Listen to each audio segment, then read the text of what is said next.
Okay, Alexander, let's talk about another Biden speech on Afghanistan.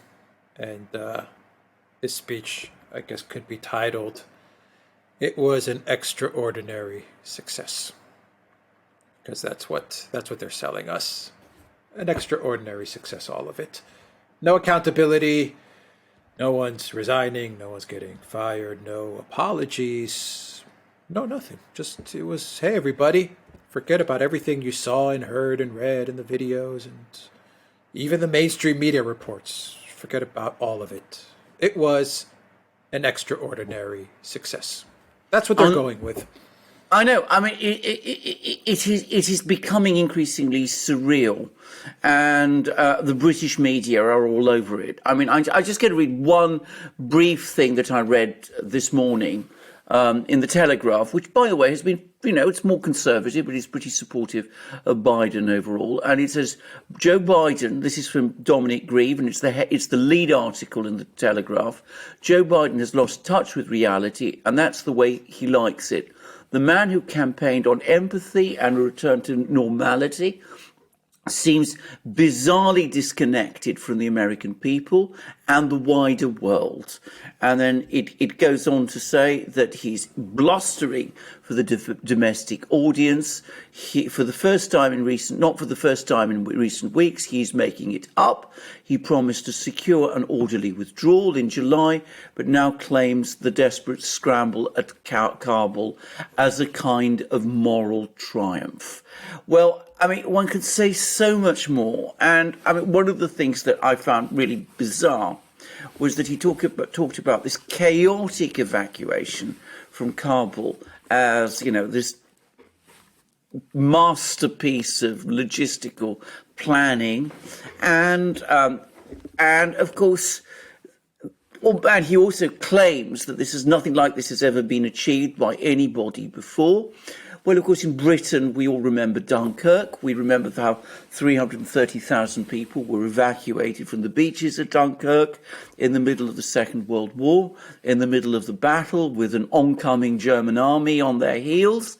And Winston Churchill said, this isn't a victory, and evacuations don't, in fact, achieve victory. And I mean, even to claim that this is somehow unique, that this is unprecedented, is absurd, especially given that the Taliban were cooperating, they were facilitating the evacuation. But to come back to the speech itself, I found it rambling, I thought it was circular, I thought that he was losing his train on any number of occasions. He was making the same points again and again. He again brought up the subject of his son, Beau, which I have to say is starting to grate, and not just on me. I saw a critical point article about this on National Review, saying that he needs to leave off bringing in this personal tragedy of his son into every kind of discussion. It's become almost, if you like, his way of shielding himself from criticism. And as you rightly say, he takes no criticism. He doesn't accept any mistakes. He doesn't take no member of his administration accepts any mistakes. It's all the fault of the Afghans, of the previous government, which of course he supported, of the Taliban themselves, who were winning presumably, of Donald Trump for negotiating with the Taliban, of everybody, in other words, except him. I mean, I have to say it's an abject performance, circular, rambling, repetitive, at times self-justifying, at times, as when he talked about his son, Beau, self-pitying, and absolutely not what you expect to see or hear from a commander-in-chief at a time of crisis. Yeah, so 90%. We got 90% of the people out. That was another narrative that he was pushing. Yeah, So I mean, only 10% of the people were there. Okay, interesting way to write it. Obviously, they focus on the 90%. That's the magic trick, right? You say 90%. You don't say 10% are left in the country. 90%. 10% of how many people is a good question. 10% of 1,000 people. 10% of 10,000 people. 10% of 100,000 people. They definitely left the dogs there, Alexander. They left the dogs. There are reports that school children, American school children, are in Afghanistan. This is, I'm stunned with that. We got 90% of the people out. I thought the United States was all about we leave no one behind. Did not Biden tell Stephanopoulos, real quick, Biden did tell George Stephanopoulos, the Clinton operative, Stephanopoulos, a person who couldn't be more in the bag of the Biden White House. He told him during an interview with Good Morning America about, I don't know, maybe a month ago, maybe 3 weeks ago, that we will get everybody out no matter what. I mean, Stephanopoulos asked him point blank, you're going to get everybody out, right? Twice. And Biden said, absolutely, even if we have to stay beyond the 31st. 90%. I'm... Well, you're right to be stunned. And can I just say, I mean, they're already shifting on that figure because you see, Biden said 90%, and then the White House publishes a readout, and they've got those words 90%, and then they cross it out, and they say the corrected one is 98%. So is it 2%? Is it 10%? Is it... And as you said, 2%, 10% of what exactly? Given that the United States itself is very vague, has always been very vague about how many Afghans, or rather how many Americans there actually are in Afghanistan. I mean, and where all these people are. And of course, they're now insinuating that some of these people are people with dual citizenship. And they actually might want to stay. I mean, this is the latest.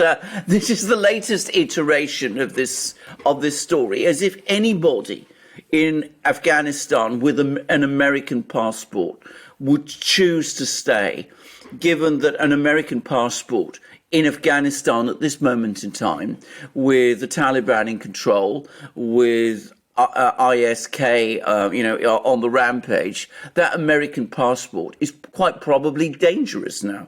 So, I mean, it's abject, it's dismal, and as you absolutely rightly say, they changed the narrative. A short time ago, it was they're going to get everybody out.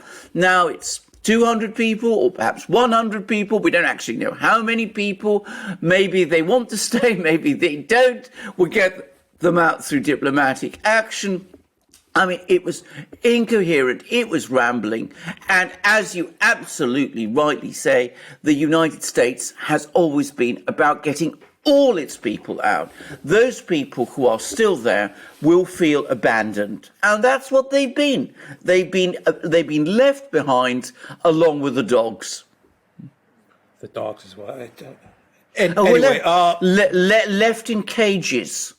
I mean, an extraordinary act of cruelty towards the dogs. But let's not focus too much on the dogs. No, I mean, there's human beings to worry about. No, I'm just saying it's symbolic of the absolute carelessness, disorganization, chaos, but also the lack of any type of soul, any type of empathy, any type of obligation, integrity, caring. Choose the words that these people have. And anyway, down to checking one's watch. I mean, the optics of that, again, dreadful. People that want to stay in Afghanistan, like they make it sound like these are people that have been left behind because, I don't know, they were going to the airport, Alexander, but they forgot their passport in the hotel, or, maybe they want to stay a couple of extra days. So let me go on to Airbnb, booking.com and just extend my visit to Afghanistan. That's what they make it seem to be. That's the picture that they're trying to present. Americans just, they kind of want to hang out in Afghanistan just a little bit longer, check out the sights, maybe go to a couple of restaurants, catch a show or something like that. This is pure freaking, this is an illusion. This is like a magic trick that they're trying to pull on the people, a really bad magic trick. Alexander, from Reuters, as Biden was lying to the entire world, reading his prepared script, Reuters was reporting, and they came out with a story, very quietly came out with a story, that they were reporting that Biden had a phone call with Ghani about a month ago. And this is on Zero Hedge, and I'm going to read it from Zero Hedge, even though it's citing a Reuters report. And as Biden was speaking with Ghani, the Biden administration was well aware of the impending collapse of the Afghan government. But his concern was not about the collapse and the evacuation and dealing with all of this. The Biden White House was concerned with PR and optics, right? Of course, this shouldn't be a surprise. Let me read you an excerpt from Zero Hedge and an excerpt from Reuters. And it says, although Biden seemed aware that the situation on the ground appeared grim, Biden demanded that Ghani project, quote, a different picture to the press and the international community, whether or not it was true. That is a quote, whether or not it was true. I need not tell you the perception around the world and in parts of Afghanistan, I believe, is that things are not going well in terms of the fight against the Taliban, Biden said.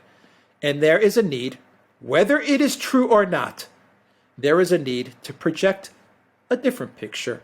And, quote, Biden told Ghani that if Afghanistan's prominent political figures were to give a press conference together, backing a new military strategy, quote, that it will change perception, and that will change an awful lot, I think, end quote. That is coming from a phone call between Biden and Ghani, the guy that left Afghanistan with suitcases full of American money.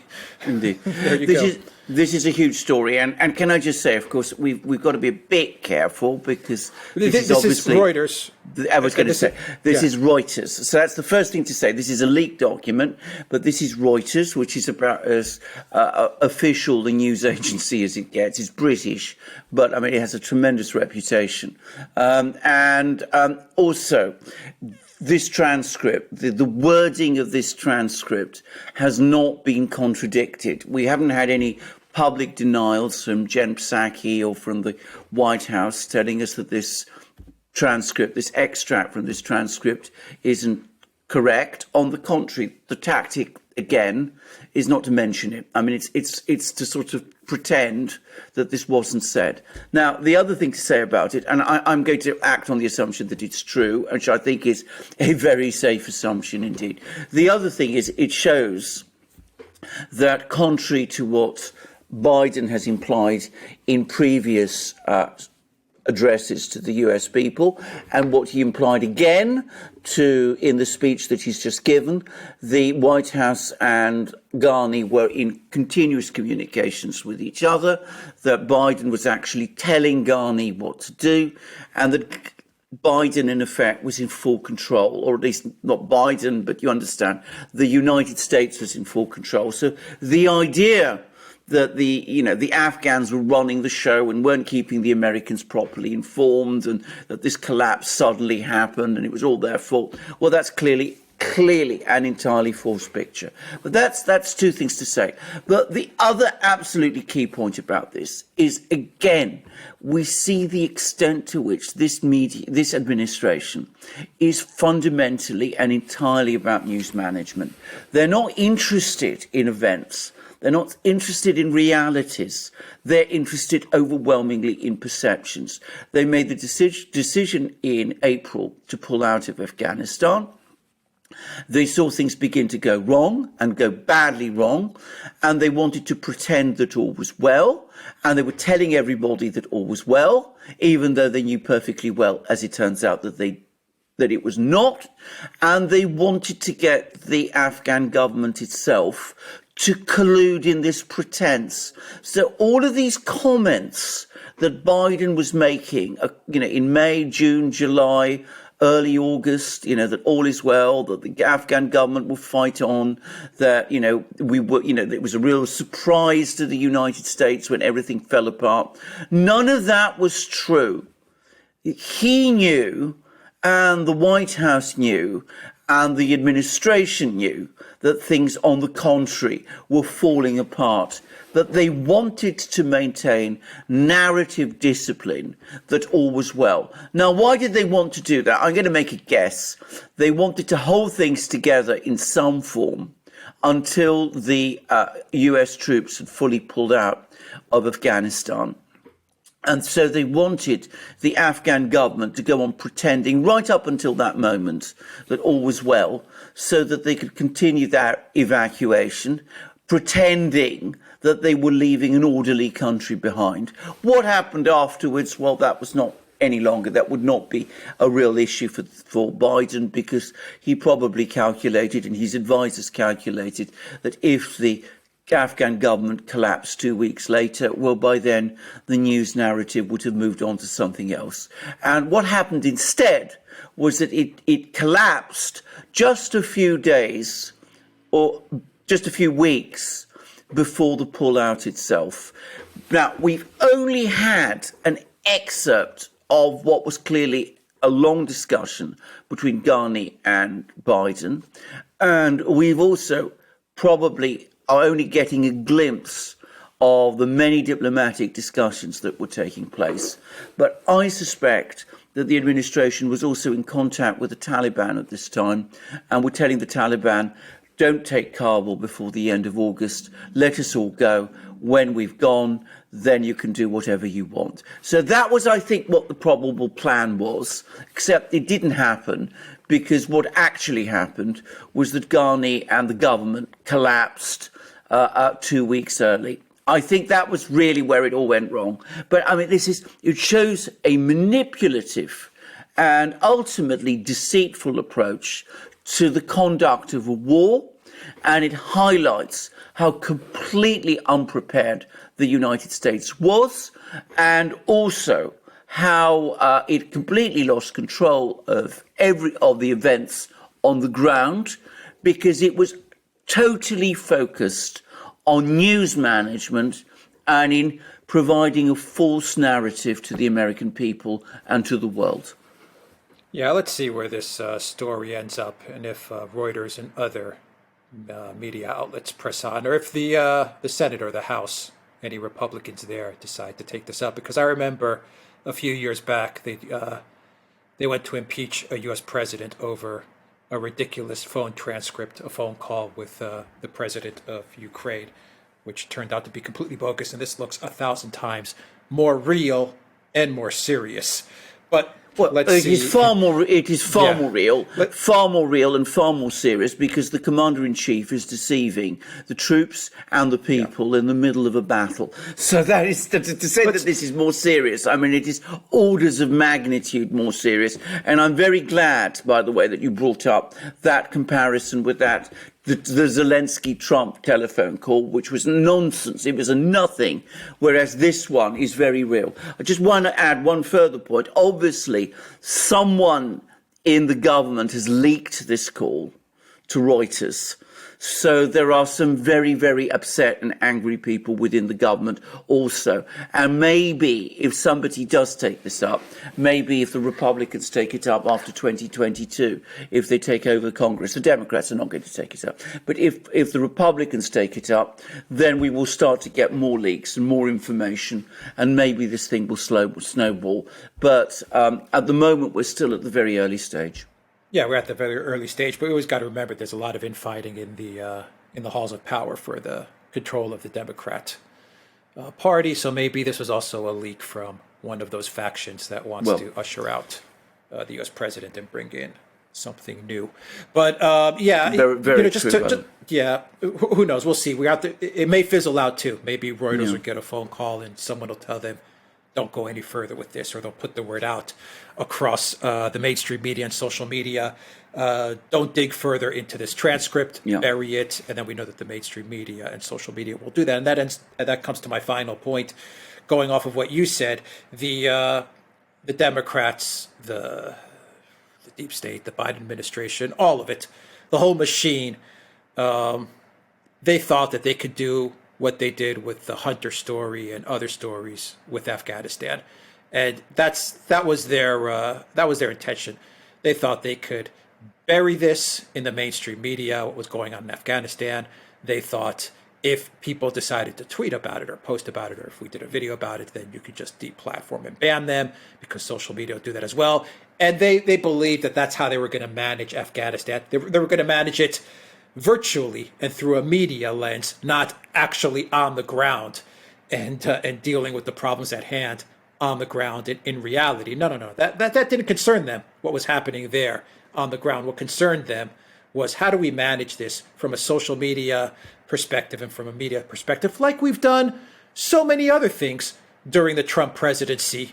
the way we were lying then, we could lie now and we'd be able to bury people and censor people and deplatform people, and no one would get a whiff of anything. That's how they thought they were going to manage this. But like you said, Alexander, the Taliban ran through it in 11 days, ran through the country in 11 days. Ghani, who was their guy, he said, you know what? Probably hung up the phone call, talked to his guys, his generals or whatever, and they said, well, Mr. President Ghani, I think the Taliban's going to be here any time now. He said, yeah, you know what? Screw this. I'm going to pack up my suitcases full of cash, and I'm making a beeline towards, where is he, UAE, Qatar, wherever he is. I'm making a beeline there. And then the Biden White House was like, crap, this guy didn't stick around for another week or two. He bolted, and then it all fell apart. I'm embellishing it. No, you're not embellishing it because I'm adding some color to it, but pretty much that's. Can I just say, I think your analysis your of Ghani's actions is absolutely spot on accurate. I don't know exactly when this call happened, but I'm absolutely sure that Ghani, after hearing what Biden had to say, would have left that telephone call and said to himself, time's up. I give time to pack my suitcases because straightforwardly, I mean, listening to the President of the United States reduce everything to a question of news management would have told anybody on the ground, including even someone like Ghani, that, this is really, I mean, the White House is in its own world and we simply can't rely on them anymore. So let's pack our bags as fast as we can and go. And I'm pretty sure that this telephone call actually played a role in the disintegration in Afghanistan. I mean, it probably demoralized the government even further because it would have told them exactly where the true priorities of the administration and of the government actually were. But putting that aside, I mean, the fact is, and it's actually a really important example of how you can control and manage things in the media as much as you like. But in the end, you can't control reality. Reality always, sooner or later, smashes through. And it's exactly what happened with Afghanistan. They become lazy and complacent because over the last 2 years, well, longer in fact, they've been able to control every story. They've been able to bury all the uncomfortable ones. They've been able to get the social media to act for them, to silence people and to silence stories that might be embarrassing. They thought they could do this with Afghanistan. And then what they found is that Afghanistan was too big and mattered to too many people and involved too many people around the world for that kind of media strategy to work. So the policy of trying to run one reality, a virtual reality in the media, and disintegrated because the actual reality eventually broke through. So, if you think of Biden and his team as our first true postmodern administration, in other words, an administration that tries actually to live inside its own reality to a degree that no other administration up to now has done, well, we see that there are insuperable problems to doing that. Yeah, boy, did we see it. Okay, well, we'll leave it there. Even up until yesterday, one final note, I have to bring it up because it bothers me. Even up until yesterday, they tried to control the narrative and the reality by having one of the grieving mothers of a Marine that was killed. She put a post on Instagram and Facebook, which was very critical of Biden, and she got banned and deplatformed.